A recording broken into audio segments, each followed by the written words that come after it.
Well, I'm going to show you today, I'm just a normal person. I have a YouTube channel. Formula E have invited me here to the final of the Formula E World Championship. Very exciting. And we're going to try and interview celebrities. We're going to look at the cars. Normally, I'm holding the camera at the same time. This time I've got, now Mahindra do a really cool thing, where when they cool the car, they take the nose cone off and they have the cooler there. Not every team is going to do that. Some teams are going to use nitrous oxide or liquid nitrogen, sorry, I should say, not nitrous oxide, liquid nitrogen, cooling it. But yeah, we're going to try and speak to some celebrities, interview some people, show you the cars, and basically show you what the vibe is like if you're lucky enough to win a competition or whatnot and get onto the grid. So here at Mahindra again, you can see they've got the front nose cone off. And then we're going to try and go around the back here, maybe. Ooh.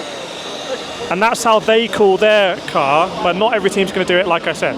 So, how good is my celebrity recognition going to be today? Who am I going to recognize? Who are we going to bump into? Well, this is Sergio Sette Camara. By the way, Sergio Sette Camara is a big sim racer. So, he's someone that does a lot of sim racing. He has a really nice sim racing setup. Oh my goodness, the anthem.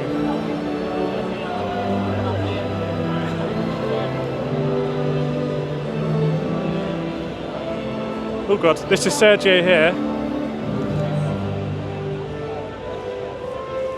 By the way, normally I'm doing watch-alongs. So on this YouTube channel, normally I'm doing watch-alongs of Formula 1 and Formula E. Normally I can't play the anthem for copyright purposes. I don't know whether it's a banger or not. Let's go around the back. No, we're not. And this is Nico Müller's helmet, by the way. Have a look at the helmet. It's a Bell helmet with a spoiler on it.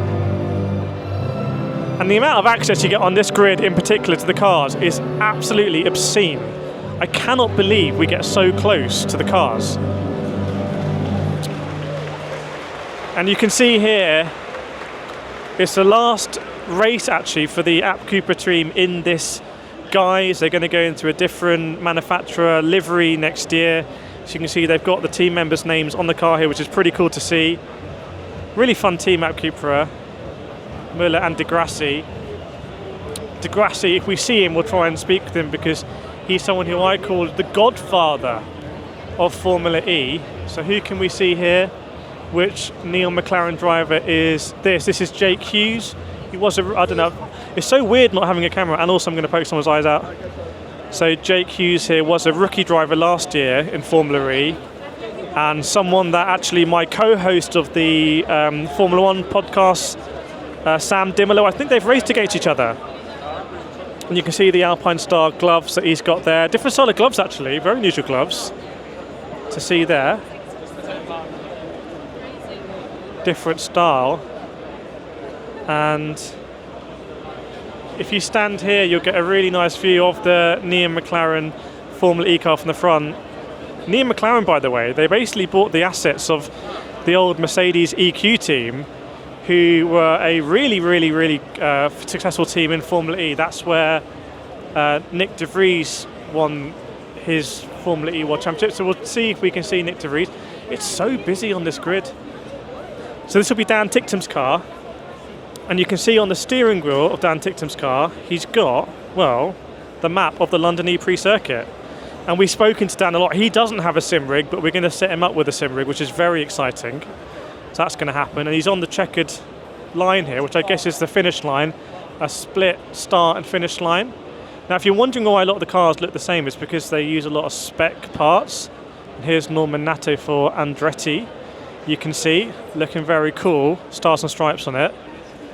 And the spec parts mean that the front wings are the same, the whole chassis is the same, and that keeps the cost low. They're not into like a development war where they're trying to change a lot of stuff. Here's Jamie Chadwick here, very fast driver, obviously. Drives for Andretti in IndyCar next, where we want to turn around and see Jamie Chadwick, not me. It's much more interesting to see someone that's used to driving an Andretti, part of the driver program, which is very cool. We're coming here now to Porsche. Should we ask you, how are you finding it? Are you a volunteer here?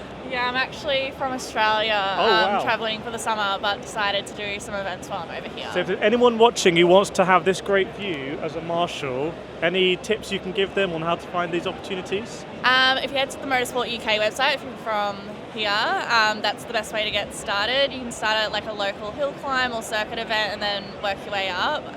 But Silverstone was just a couple of weeks ago, so if that's something you want to do, I definitely recommend getting started. There we go, Motorsport UK. Well, thank you so much. Hope, fingers crossed, it's going to be a safe race, and thank you.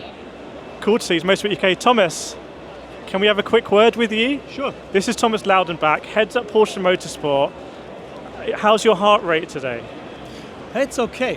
I mean, I try to control it. No, I mean, the tension is extremely high. We saw you celebrating yesterday, like it really meant something. Yeah, I mean, I think it was a perfect drive from Pascal yesterday. The team executed extremely well. I mean, it was a tough one, but in the end, nearly perfectly executed. So, of course, makes you happy. Kept our chances for the championship open. So now the last round. I mean, a lot of Jaguars out there. But yeah, I mean, we'd see what the outcome is. It's going to be a tough one.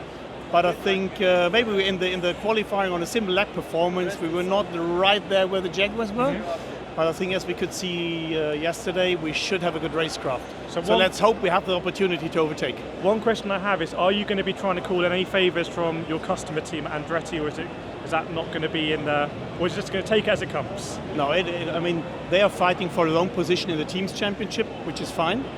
And the only thing I really hope is that Antonio, since he was doing really well yesterday, and to me really, it wasn't his fault he was taken out of the race. Mm-hmm. And I hope he can make it to the front and probably give some support to Pascal. Yeah. Well, I mean, the streak that Antonio went on was absolutely unreal to see. Like, he was invincible. Yeah. It was really pleasant, especially after what happened at Misano, to hit that high and then to come back down. To come back from that, I thought was really impressive. It's been a tough season for him, but all season long he always had a good racecraft. I mean, he was always strong in that. Of course, if you start a little bit more from the back, the risk is extremely high that you get some damage, when you go through the field. But honestly, I mean, he did really well in going through the field more than once. Yeah. And maybe he can repeat it once more.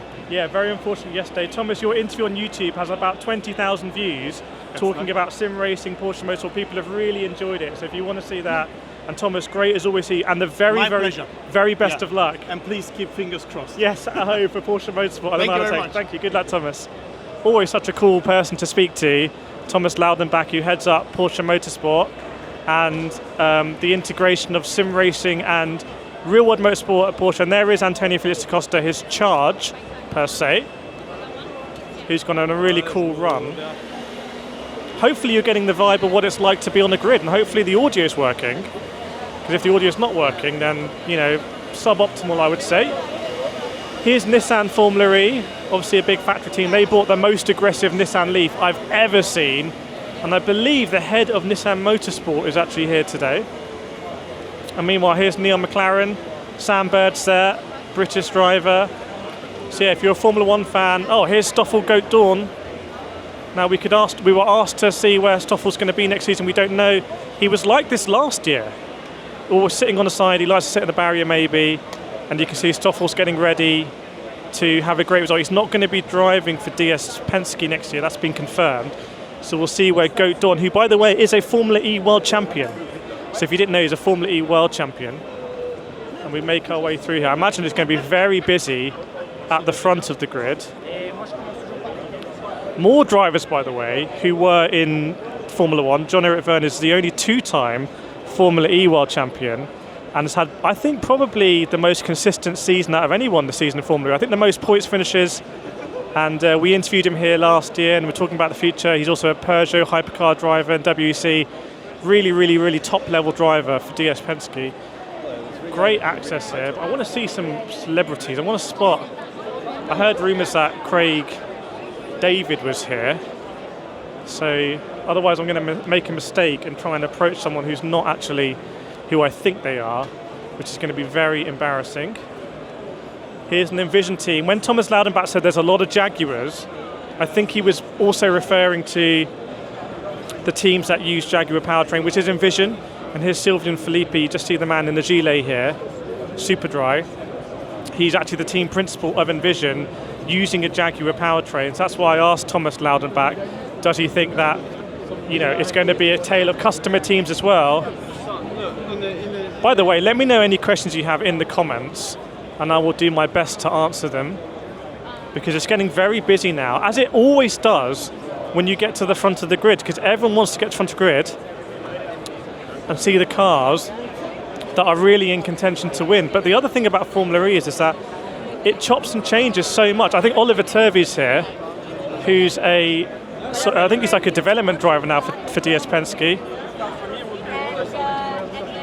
There's Oliver Turvey. Awesome. So anyway, if you just put your camera up there, if you turn it around, you'll see the front running cars like the Maserati MSG at the front there.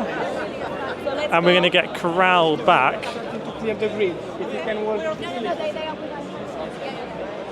And wow, it's just super, super, super busy now. I don't remember a good this busy. Have a look here. Here's Pascal Wehrlein getting ready in the 94 Porsche 99X. And such a focused driver. We spoke with him in Misano. He was the youngest ever DTM pole sitter and race winner. And also a Formula One driver at Manor and Sauber. And he's a very, very, very focused Formula E driver for Tag Heuer Porsche. He's not doing alternative program. He's not splitting his time between doing Formula E and doing WEC. And we'll see whether he's going to reap the benefits. That almost get taken out by camera. Bosh, big old camera to the face there.